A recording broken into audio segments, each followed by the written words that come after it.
안녕하십니까. 드디어 문제풀이입니다. 그래서 이제 실력을 점검할 수 있는 시간이죠.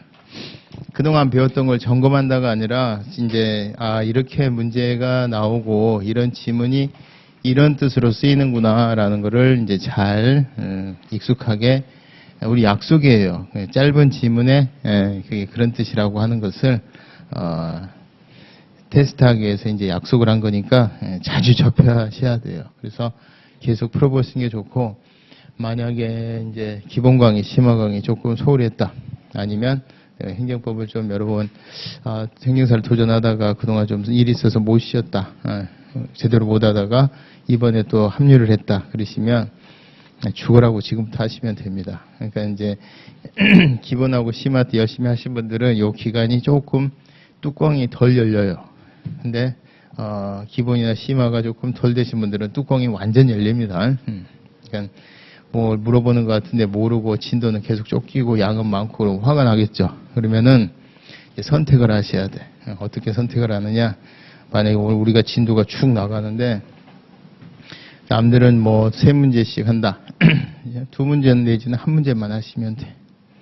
그 중에 이제 제일 기본이 되는 게 기출문제입니다. 기출문제를 나왔던 거는 반드시, 내가 기출지문에 나왔던 거는 다음에 나오면 또 안 틀린다 이렇게 생각하시는 게 제일 좋아요.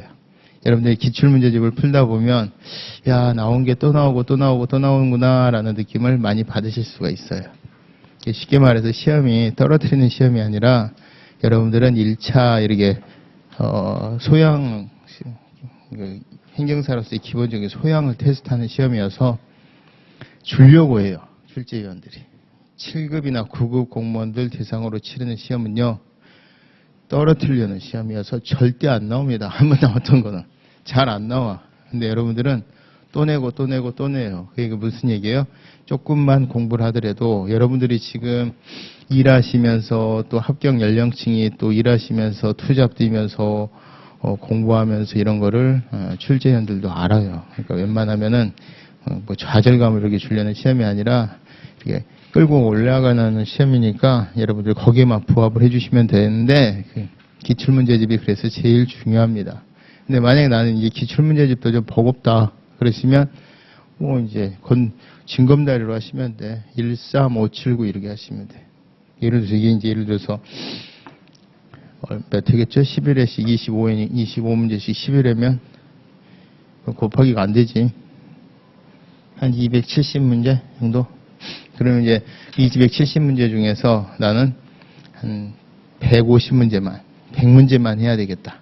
근데 앞에서부터 중간까지 막 이러면 안 되지. 어떻게? 13579로 가야지. 정 안 된다. 나 선생님 도저히 이번엔 2024년 틀린 것 같아요. 근데 제 사전에 틀린 게 없습니다. 안 되면 어떻게 해야 돼? 150으로 가야지. 150도 보고 오면 1, 10, 20으로 먼저 가고 나중에 시간 나면 채워넣으시면 돼. 그거 했는데 반드시 떨어질까요? 응? 시험 몰라요. 시험은 몰라. 응? 시험은 몰라. 자기가 확실하게 나는 봤던 거에는 절대 안 틀린다 이런 마인드로 이제 가시면 돼. 그리고 분량은 지금부터는 벌리는 게 아니라 뭐예요?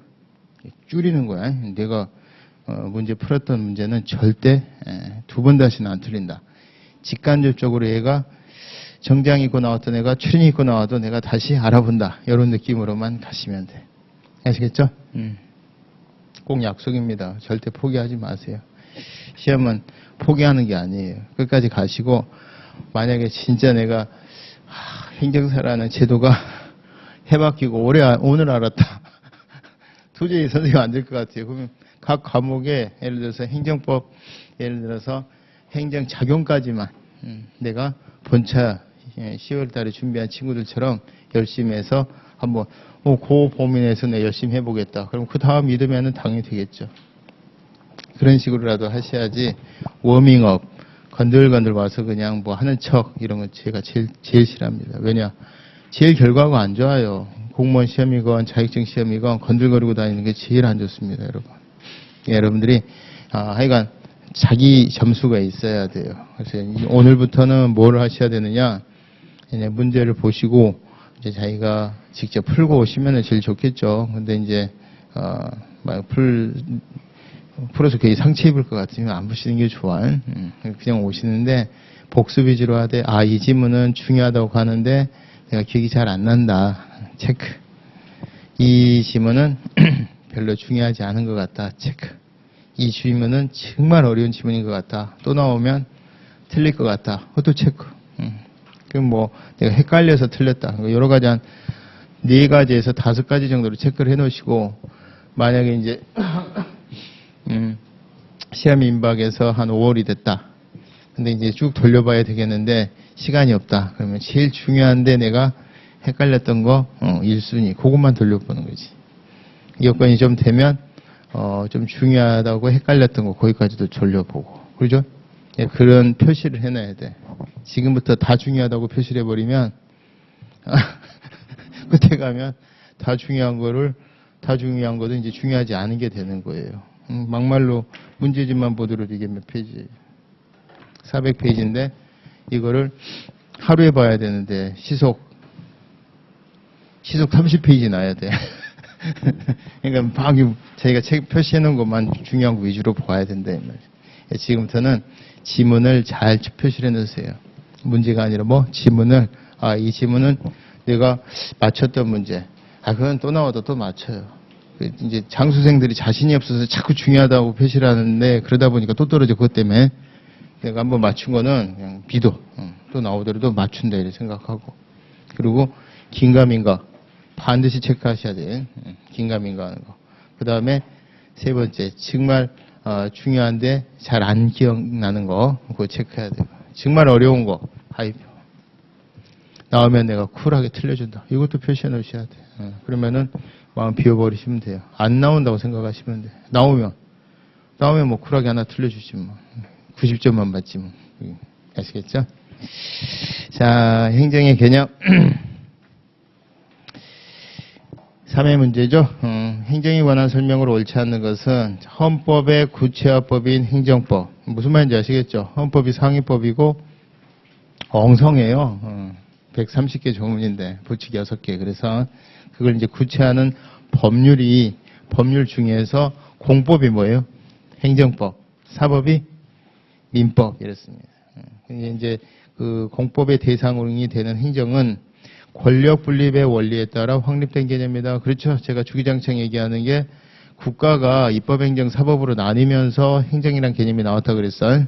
그 전에 왕들이 세금 걷는 거는 국가작용이라고 그랬고 지금은 이제 법률의 근거에서 의회 통제를 받고 또 혹시라도 잘못 부과를 하게 되면 사법부에 의해서 취소되는 그러니까 의회와 사법부에 의해서 견제받는 조세부가 처분을 오늘날에는 행정작용이라고 그래요. 옛날에는 뭐라 그랬고 국가작용 그랬지. 왕이 지가 왕이 곧 태양인데 뭐 태양. 자, 그렇습니다. 그러니까 권력 분립에 따라서 행정이 입법, 사법, 행정으로 세분화됐다. 행정의 목표로서의 공익의 개념은 자, 우리가 이제 공법과 사법을 구별하는데 공법과 사법을 어떻게 구별하느냐? 공익을 추구하면 공법이고 사익을 추구하면 사법이겠지. 그게 공익과 사익, 공법과 사법이 이게 딱 구분이 쉬워요. 남자 여자처럼. 요즘은 남자 여자도 분류가 어려워지는 거 있는 참인데, 그죠? 그죠? 그러니까 이제 공익과 사익이 점점 어려워지는 거야. 저는 이제 개인적으로 공법 사법은 그때 분위기에 따라서 이제 공법과 사법을 구별하는 게 주체를 기준으로 보자. 양 당사자 중에 한쪽이라도 국가, 지방자치단체 같은 행정주체가 있으면 공법관계고 양쪽 다 사인이면 사법관계다. 이게 주체설이에요. 옛날 주체설, 구주체설. 그러다 보니까 그러면은 우리가 잘 아는 국고장교, 국유림을 빌려주고 사고 이런 거는 본질적으로 우리가 사법관계로 분류를 하는데 국유림의 소유자가 국가니까 이거는 주체설에 가게 되면은 사법관계가 헷갈리네. 공법관계가 돼야 되는 거 아니냐 이거지. 주체가 국가니까. 이제 그런 부분에 대해서 그러면은 국가 작용 중에서 권력적인 주체일 때 이게 신주체설이에요. 권력적인 주체. 그러면은 여러분 잘 아시다시피 이거 하나 써놓고 해놓을까?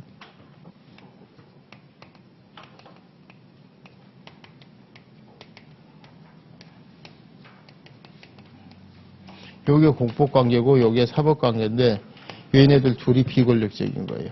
그죠? 얘가 권력적이고. 그러면 이제 예를 들어서 야 한쪽이라도 국가나 지방자치단체야. 국가와 서울시 간의 관계다. 공법관계. 국가와 사인 간의 관계다. 공법관계. 사인과 사인 간의 관계다. 사법관계. 이게 구주체설이거든. 근데 그 구주체설이 가다 보니까 요렇게 국고관계 있죠? 국유림 빌려주고 팔고 이게 지금 요구게 되는 거야. 그러니까 앞에다가 형용사를 붙였어. 공권력의 주체로서의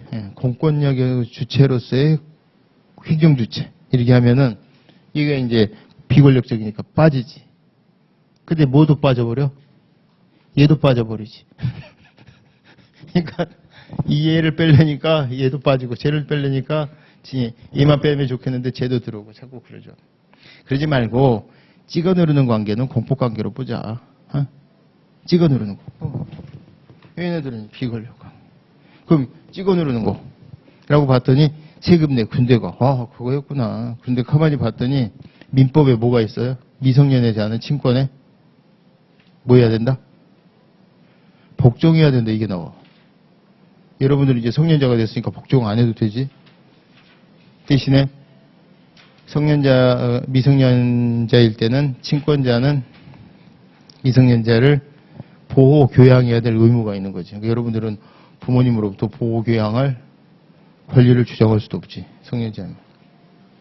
그럼 여러분들이 친권의 복종 이게 권력적입니까? 비권력적입니까? 이게 비권력적이에요? 근데 엄마 말 듣는 거를 이걸 공법관계로 생각하는 애가 누가 있어. 이것도 아닌 것 같은데? 뭐 이러지. 또 예를 들어서 비권력적인 거는 그러면 사법관계라고 그랬는데 일본하고 우리나라하고 관계 어때요? 국제법. 국제법은 공법이야. 행정법은 국내 공법이고 국제법은 바깥의 공법이고 국제법은 공법이면 틀림없죠. 일본하고 한국하고 협상단이 막 사리사욕을 채워. 응? 요즘은 그런 분위기도 좀 있는 것 같은데 그러면 안 되지. 사리사욕이 아니라 공법관계. 국제법은 대표적인 공법관계예요.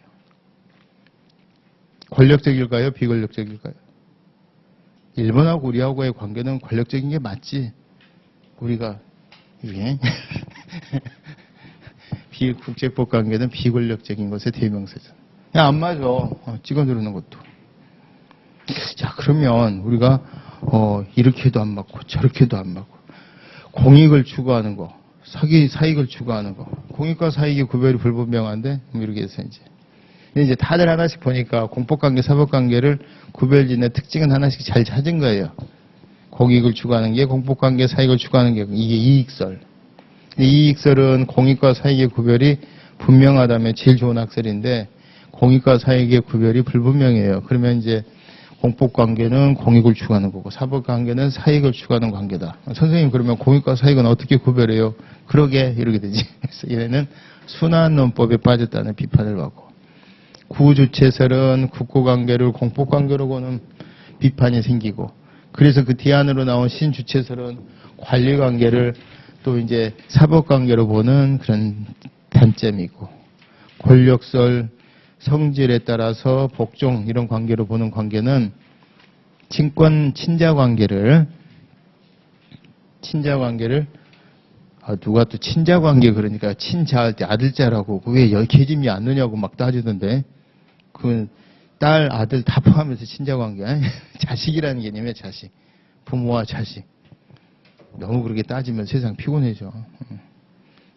페미 여러분들 남성 도움 없이 여성 평등을 이루기 힘들어.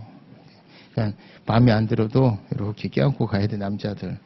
그래야 지구의 반의 남자들의 도움을 받아야 되는데 남자들 요만큼만 뭐 던져주면 애들 단순해가지고 있잖아. 다 여자 편데 원래 안 던져도 여자 편 되게 돼 있어. 여러분들 마케팅의 제일 전략이 뭔지 아십니까? 학원 잘 되는 거. 여자 수강생 많으면 남자 수강생은 그냥 늡니다. 아주 쉬워. 내가 만약에 스타 강사, 대강사 되고 싶으면 누구한테 잘하는데? 남자들만 잘해갖고 남자들만 있잖아. 망해. 여학생, 수강생 많잖아. 그럼 남학생, 수강생은 좀 있으면 자연히 성비를 맞춰주게 돼 있어. 이건 남자들 너무 이렇게 치대지 말고 이렇게 안고 가시면 잘 부려먹을 수 있어. 짐도 잘 들어주고. 그래서 지금 공법관계, 사법관계는 그렇게 어떻게 하자? 하나의 기준으로 하지 말고 여러 가지 장단점을 따서 지금 문제가 되는 관계를 성질에 따라서 분류하자. 이게 복수기준설인데 그 설에 의할 때 이거는 공법관계고 이거는 사법관계고 그래요. 아시겠지?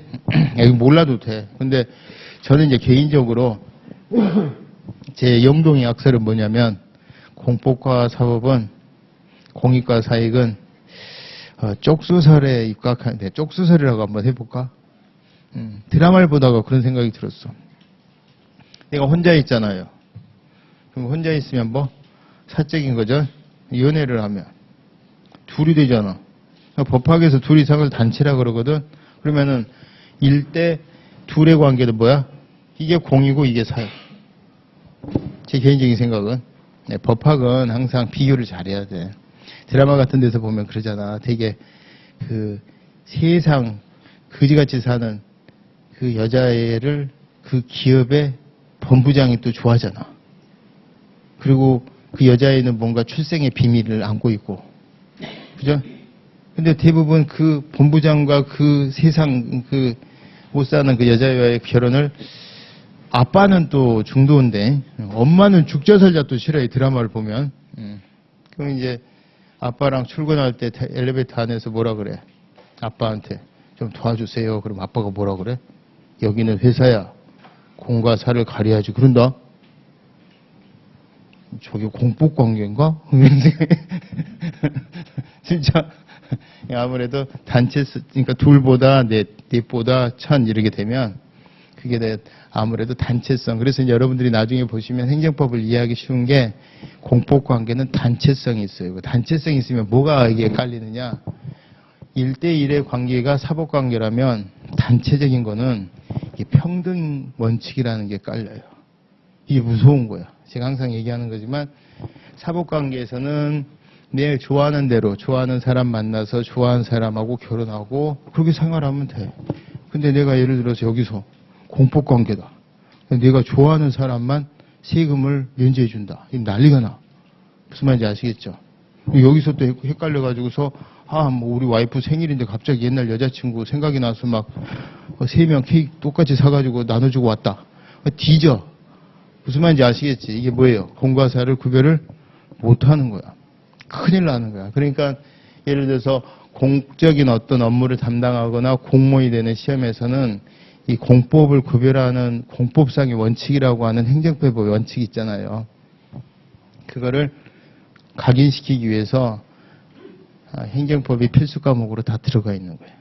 여러분들도 이제 그걸 잘 체크를 해 주셔야 돼요. 자, 그러면은 2번 지문이 뭐다?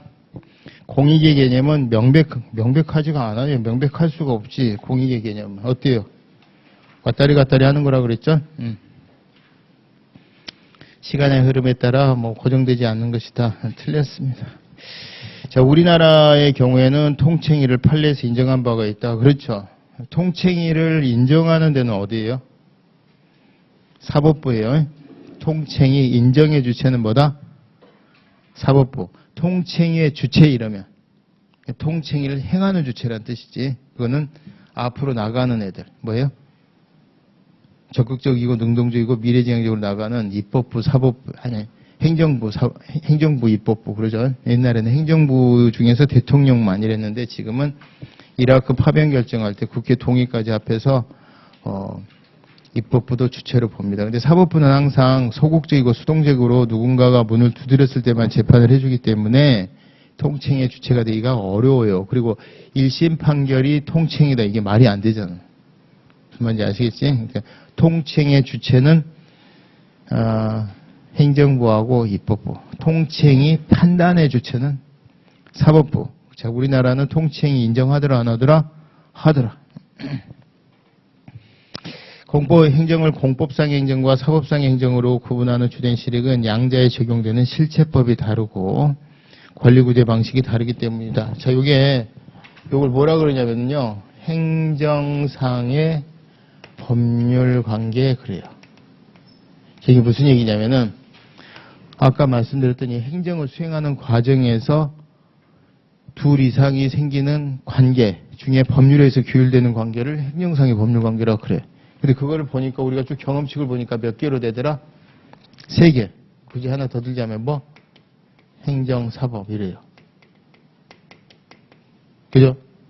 그러면 여러분들이 한번 생각을 해봐. 우리가 세금 내 군대가 이걸로 하는 거, 이게 대표적인 거. 이게 뭐예요? 공법상의 계약, 행정지도 이런 쪽.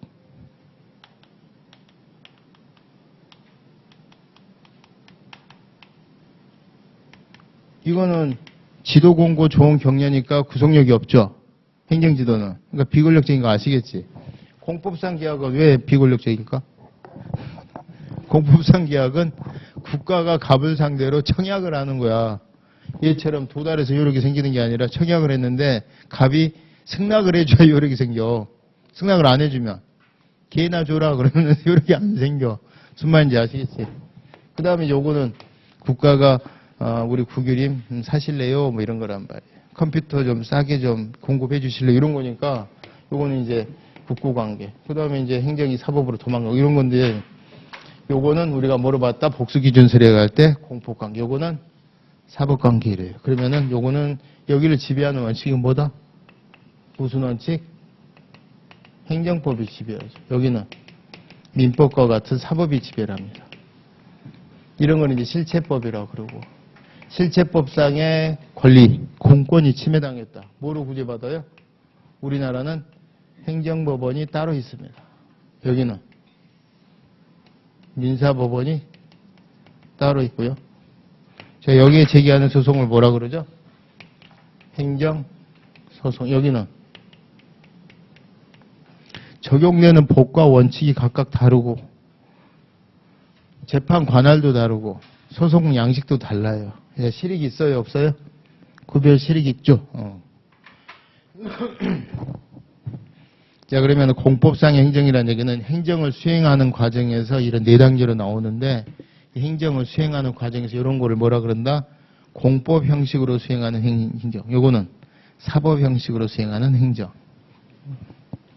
각각 실체법과 권리구제 방식, 재판 관할 각각 다릅니다.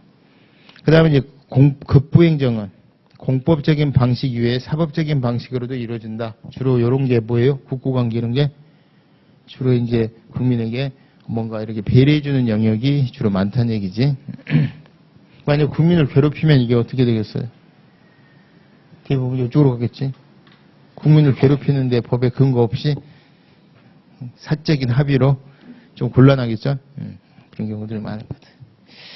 이런 것들이 사실 되게 쉬워 보이는 것 같은데 어려운 질문들이에요. 근데 다음에 혹시라도 비슷한 게 나오면 안 틀린다 이런 생각을 하시면 돼요.